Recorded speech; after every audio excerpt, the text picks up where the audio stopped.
Chacun d'entre nous est leader, comme j'ai dit, dans son environnement, dans sa société, dans son foyer. Et là où vous êtes un leader. Et vous êtes leader dans votre pays.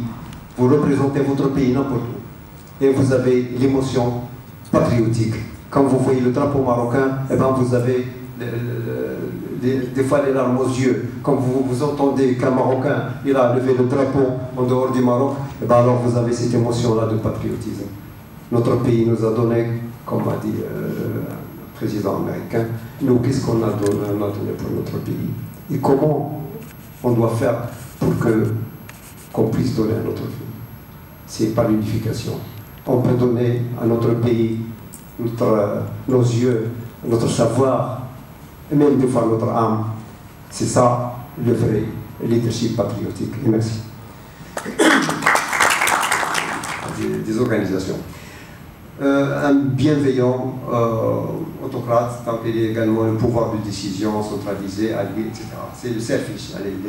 Lui seul, il décide tout seul. Parce que il est, comme on dit chez nous au Maroc, Mouchkara. C'est lui qui dit tout. Moi, j'ai l'argent, j'ai tout, vous faites ce que je vous dis. Donc il y a des autocrates incompétents, donc parfois supérieurs, la supériorité ils sont complexés. Donc malheureusement, ce sont des gens qui ne réussissent jamais, il n'y a pas de vision, c'est limité. Donc je passe ici. Donc ici le leadership démocratique. Le leadership démocratique, c'est une technique, elle est très motivante pour les employés, car ils se sentent élevés.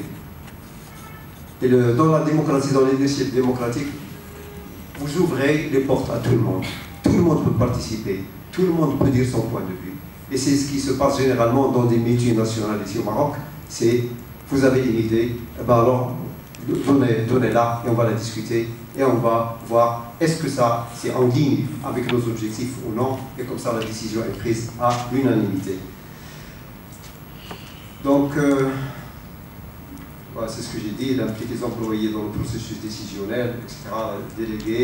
Délègue et encourage la participation et utilise la rétroaction, etc. Le laisser-faire. Le laisser-faire, généralement, c'est l'inat. C'est que vous laissez que la communauté, ou plutôt l'organisation, tout le monde peut faire tout ce qu'il veut. Mais il faut sortir avec un résultat. Vous me donnez le résultat, vous êtes bon. Vous ne donnez pas de résultat, donc ça c'est vos risques et périls. Donc nous avons ici le leadership visionnaire et la capacité de créer et articuler. C'est la crédibilité.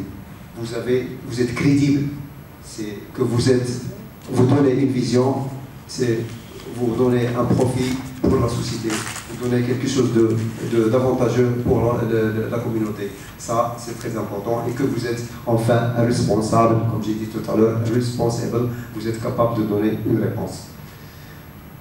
Donc, je ne veux pas tout. Donc, reminder, donc, what the mind can conceive, it can achieve. But every achievement begins with a dream, and dreams foster our motivation to excel and success in your life every day. Tout ce que l'esprit peut concevoir, il peut atteindre, mais chaque réalisation commence par un rêve.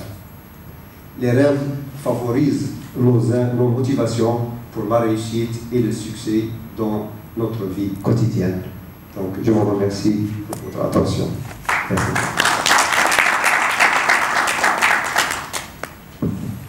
Merci à professeur Abdaoui, formateur et enseignant de cet agréable speech. Les questions sont permises. 5 à 10 minutes de questions. Vous pouvez poser votre question en arabe.